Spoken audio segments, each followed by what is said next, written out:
Hi guys. I think it's funny. I always say good morning, but you might be watching this in the afternoon or even at night. Who knows? But I'm going to keep saying good morning because that's what I'm used to. So, good morning. Here we are back with the holes.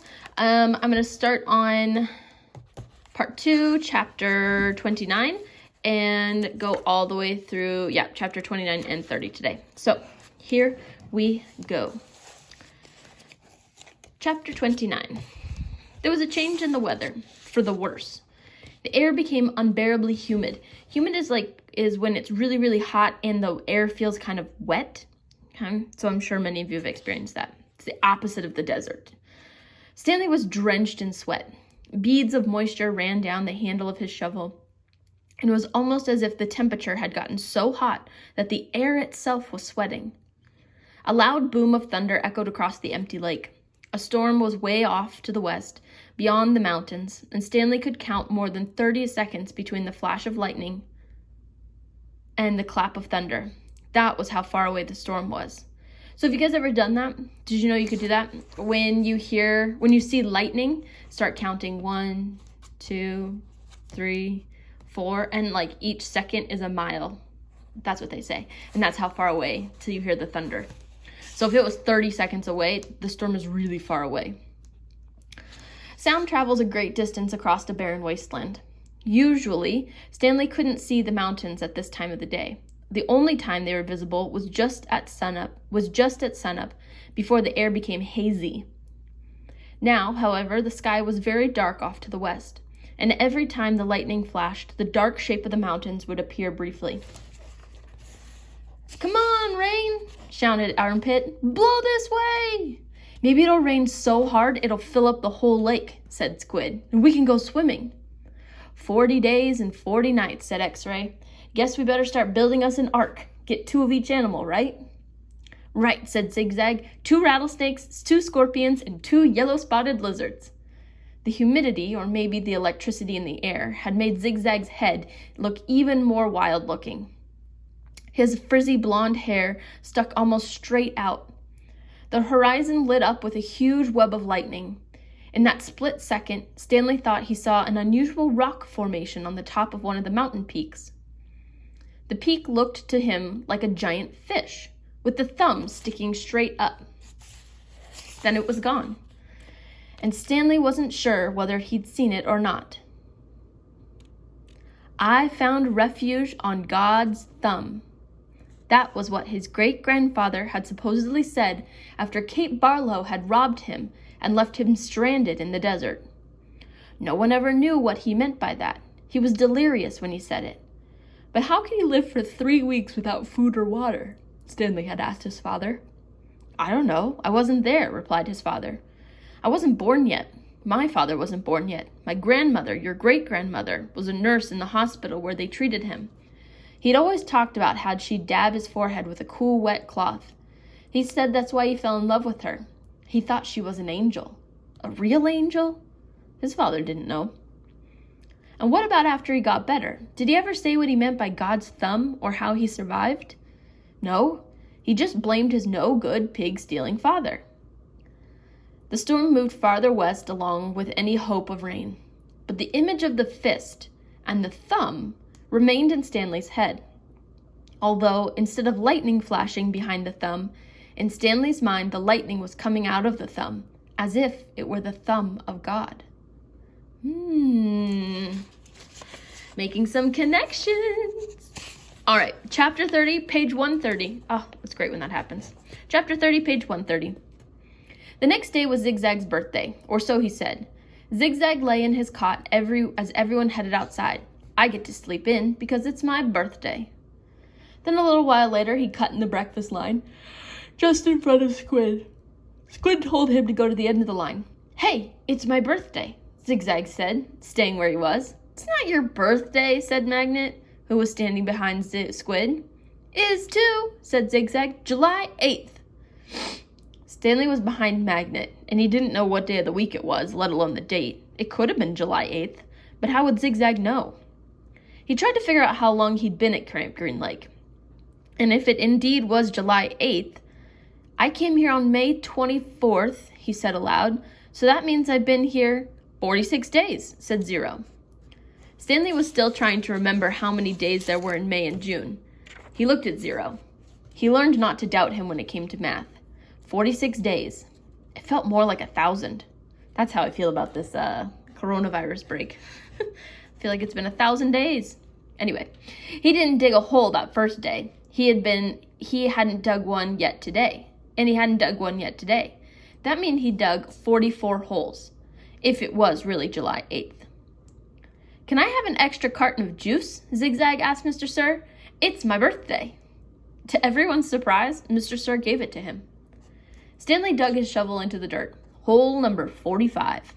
The 45th hole is the hardest, he said to himself. But that really wasn't true, and he knew it. He was a lot stronger than when he first arrived. His body had adjusted somehow to the heat and the harsh conditions. Mr. Sir was no longer depriving him of water. After having to get on by less water for a week or so, Stanley now felt like he had all the water he could want.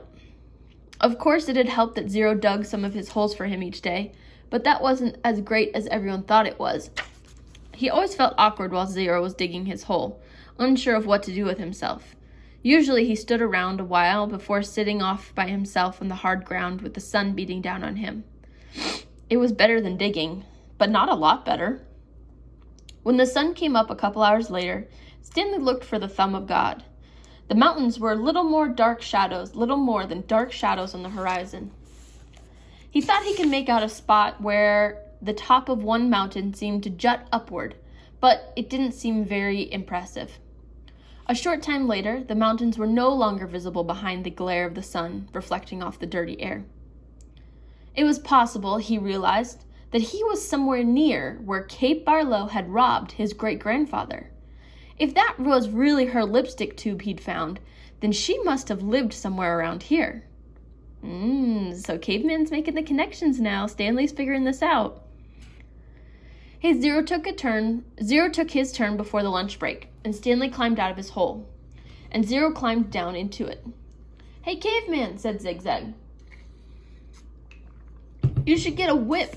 Then if your slave doesn't dig fast enough, you can crack it across his back. He's not my slave, said Stanley. We have a deal, that's all. A good deal for you, said Zigzag. It was Zero's idea, not mine. Don't you know, Zig? Said X-Ray, coming over. Caveman's doing Zero a big favor. Zero likes to dig holes. He sure is a nice guy to let Zero dig his hole for him, said Squid. Well, what about me? Asked Armpit. I like to dig holes, too. Can I dig for you, Caveman? After Zero's finished? The other boys laughed. No, I want to, said Zigzag. It's my birthday. Stanley tried his best to ignore them. Zigzag kept at it. Come on, Caveman, be a pal. Let me dig your hole. Stanley smiled as if it were all a big joke. When Mr. Pendanski arrived with water and lunch, Zigzag offered Stanley his place in line. Since you're so much better than me. Stanley remained where he was. I didn't say I was... You're insulting him, Zig, said X-Ray. Why should Caveman take your place when he deserves to be at the front? He's better than all of us, aren't you, Caveman? No, said Stanley. Sure you are, said X-Ray. Now come to the front of the line where you belong. That's okay, said Stanley. No, it's not okay, said X-Ray. Get up here. Stanley hesitated, then moved to the front of the line. Well, this is a first, Mr. Pendanski said, coming around the side of the truck. He filled Stanley's canteen and handed him a sack lunch. Stanley was glad to get away. He sat down between his hole and Zero's, and he was glad that he'd be digging his own hole for the rest of the day. Maybe the other boys would leave him alone. Maybe he shouldn't let Zero dig his hole for him anymore. But he needed to save his energy to be a good teacher. He bit into a sandwich which contained some kind of meat and cheese mixture that came in a can. Just about everything at Camp Green Lake came in a can. The supply truck came once a month. He glanced up to see Zigzag and Squid walking toward him. I'll give you my cookie if you let me dig your hole, said Zigzag. Squid laughed. Here, take my cookie, said Zigzag, holding it out for him. No thanks, said Stanley. Come on, take my cookie, said Zigzag, sticking it in his face. Leave me alone, said Stanley. Please eat my cookie, said Zigzag, holding it under Stanley's nose. Squid laughed. Stanley pushed it away. Zigzag pushed him back. Don't push me. I didn't. Stanley got to his feet and he looked around. Mr. Pendanski was filling Zero's canteen. Zigzag pushed him again. I said don't push me. Stanley took a step backward, carefully avoiding Zero's hole. Zigzag kept after him. He shoved Stanley and said, Quit pushing! Lay off, said Armpit, as he, Magnet, and X-Ray joined him. Why should he? Snapped X-Ray. Caveman's bigger. He can take care of himself. I don't want any trouble, Stanley said. Zigzag pushed him hard. Eat my cookie, he said. Stanley was glad to see Mr. Pendanski coming toward them along with Zero. Hi, Mom, said Armpit. We were just fooling around. I saw what was going on, Mr. Pendanski said. He turned to Stanley. Go ahead, Stanley, he said. Hit him back. You're bigger. Stanley stared at Mr. Pendanski in astonishment, like, whoa. Teach the bully a lesson, said Mr. Pendanski. Zigzag hit Stanley on the shoulder with his open hand. Teach me a lesson, he challenged. Stanley made a weak attempt to punch Zigzag. Then he felt a flurry of fists against his head and neck. Zigzag had hold of his collar with one hand and was hitting him with the other. The collar ripped and Stanley fell backward onto the dirt. That's enough, Mr. Pendanski yelled. It wasn't enough for Zigzag. He jumped on top of Stanley. Stop! Shouted Mr. Pendanski. The side of Stanley's face was pressed against the flat dirt, and he tried to protect himself, but Zigzag's fist slammed off his arms and pounded into his face into the ground. All he could do was wait for it to be over. Then suddenly, Zigzag was off him. Stanley managed to look up, and he saw that Zero had his arm around Zigzag's long neck. Zigzag made a gagging sound. Whew, man, it is a tongue twister to say Zigzag and Zero. Whew, here we go. Zigzag made a gagging sound as he desperately tried to pry Zero's arms off of him. You're going to kill him, shouted Mr. Pendanski. Zero kept squeezing. Armpit charged into them, freeing Zigzag from Zero's chokehold. The three boys fell into the ground in different directions. Mr. Pendanski fired his gun, into the air. The other counselors came running from the office, the tents, or out on the lake. They had their guns drawn, but holstered them when they saw the trouble was over. The warden walked over to from her cabin. There was a riot, Mr. Pendanski told her. Zero almost strangled Ricky. The warden looked at Zigzag, who was still stretching and massaging his neck. Then she turned her attention to Stanley, who was obviously in worse condition. What happened to you? Nothing. It wasn't a riot.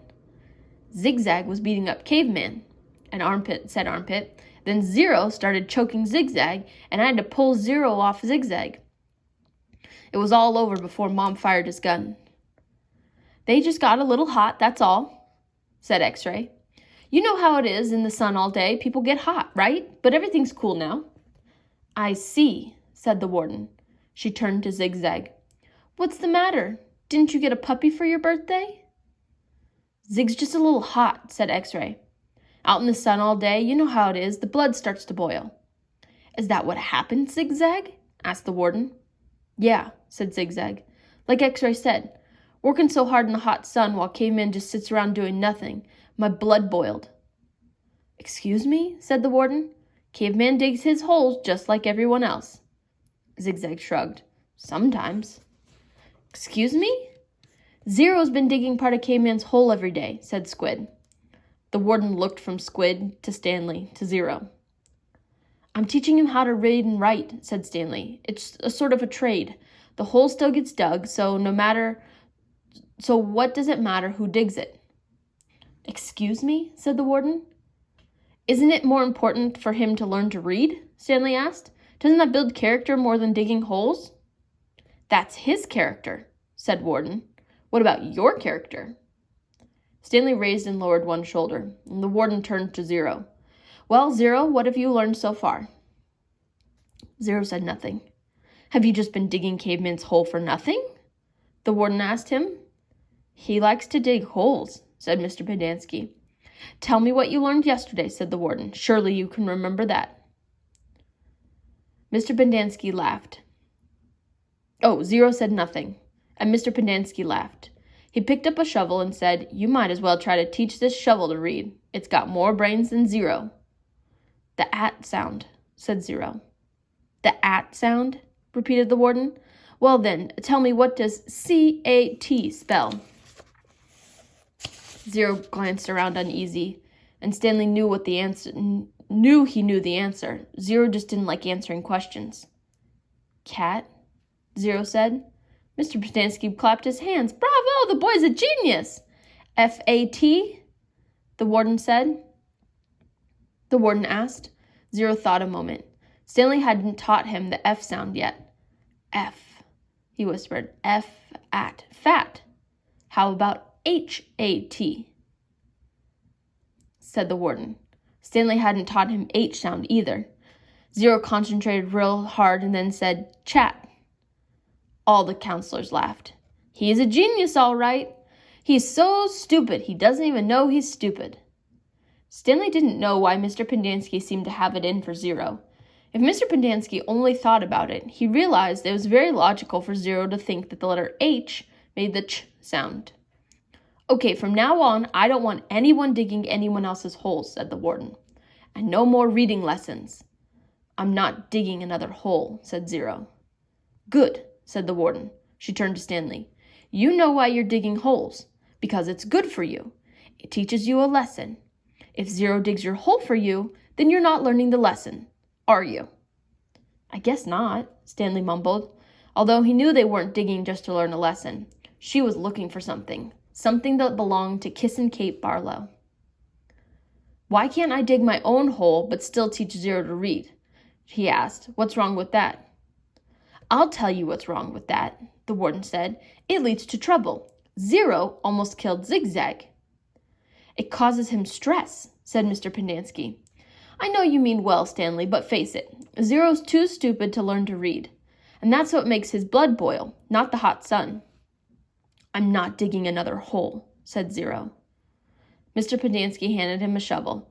Here, take it, Zero. It's all you'll ever be good for. Zero took the shovel. Then he swung it like a baseball bat. The metal blade smashed across Mr. Pendanski's face. His knees crumpled beneath him, and he was unconscious before he hit the ground. The counselors all drew their guns. Zero held the shovel out in front of him, as if he were going to try to bat away the bullets. I hate digging holes, he said. Then he slowly backed away. Don't shoot him, said the warden. He can't go anywhere. The last thing we need is an investigation. Zero kept backing up, out past the cluster of holes the boys had been digging, and farther out onto the lake. He's going to have to come back for water, the warden said. Stanley noticed Zero's canteen lying on the ground near his hole. A couple of the counselors helped Mr. Pendanski to his feet and into the truck. Stanley looked out toward Zero, but he had disappeared into the haze. The warden ordered the counselors to take turns guarding the shower room, the rec room, all day and all night. They were not to let Zero drink any water, and when he returned, he was to be brought directly to her. She examined her fingernails and said, It's almost time for me to paint my nails again. Before she left, she told the 6 remaining members of Group D that she still expected 7 holes. Woo! That's crazy, man. We had a fight, then Zero hits the guy with the shovel, Zero ran away. Whew, this is getting crazy, guys. All right, so do you think Zero will come back? What do you think is Zero's story? Why is Zero so angry? Oh, so many good questions. All right, guys, at this point, if you are caught up to this, then you need to go log on to Teams, and there will be some questions on there, okay? I will send you an email to show you how to do it, but you need to hop onto Teams and start answering some questions and doing some writing about holes, okay? All right, guys, miss you lots. Bye.